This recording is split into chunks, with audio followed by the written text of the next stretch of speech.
terima kasih atas pagi hari ini. Tuhan sudah menyertai kami dari malam hingga pagi ini sampai bangun dengan keadaan sehat Tuhan. Bentar lagi kami akan mendengarkan sedikit firman-Mu. Buka hati dan pikiran kami agar firman yang diterangkan bisa kami terapkan dalam kehidupan kami sehari-hari Tuhan Yesus. Terima kasih Tuhan Yesus. Haleluya. Amin.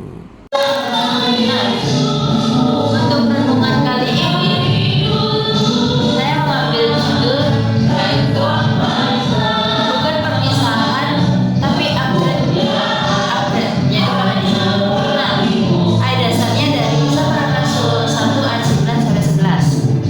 Nah untuk yang pertama langsung ke poinnya ya teman-teman. Yang pertama ada cara bukan berarti absen. Nah jadi kalian pernah nggak merasa kayak kesepian di tengah kita nggak bercerita di sekolah aja ya? Nah merasa kesepian saat kita ke kantin itu kan rame.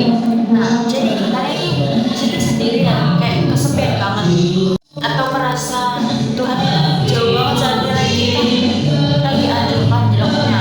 Yesus naik ke surga, murid-muridnya sempat bengong menatap ke langit.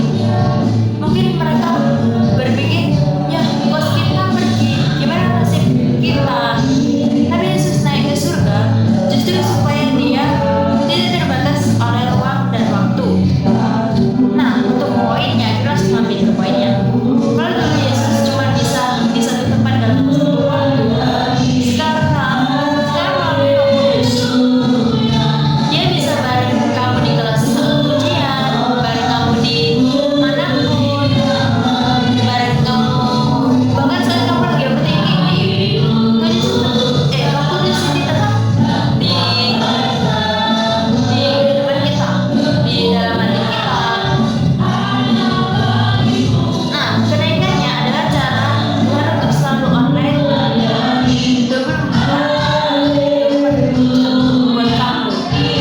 Nah yang kedua adalah kamu adalah influencer Kristus. Sebelum naik Yesus kasih pesan, kamu kan menjadi saksiku.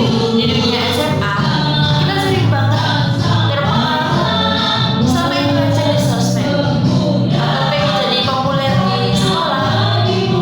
Yesus memberikan panen bukan buat jadi orang yang paling suci di kelas, nah tapi jadi saksi. Jadi saksi itu sederhana. Nah yang pertama berani jujur saat ketika menemu barangnya teman atau uangnya teman kita kembalikan. Nah itu sudah menjadi saksi.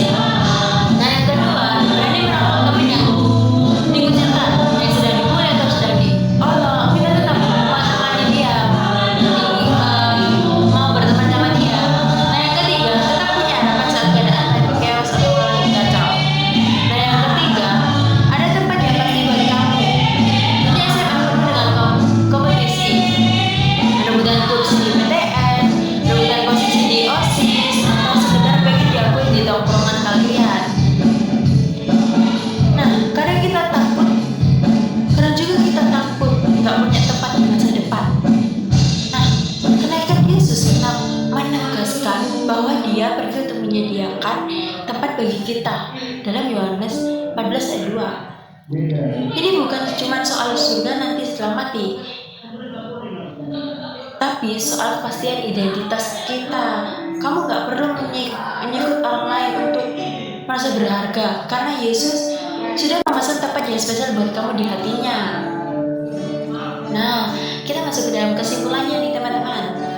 Nah untuk kesimpulannya, lalu kenaikan Tuhan Yesus adalah tanda bahwa tugasnya di bumi secara fisik sudah selesai, dan sekarang giliran kita nih yang melanjutkan karya kasihnya Tuhan. Untuk refleksinya, kita coba pikirkan satu hal minggu ini, yaitu tindakan nyata yang bisa kamu lakukan di sekolah maupun dimanapun sebagai bukti bahwa Yesus yang naik ke surga itu hidup di dalam karakter kamu. Nah ada ayatnya yaitu Yohanes 11 ayat 1. Janganlah gelisah hatimu, percayalah kepada Allah, percayalah juga kepadaku.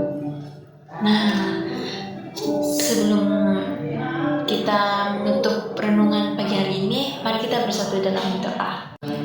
Tuhan terima kasih kami sudah mendengarkan sedikit dari firman-Mu. Bentar lagi kami akan melakukan aktivitas kami kembali. sertai kami, berkati kami. Makasih Tuhan Yesus. Haleluya. Amin.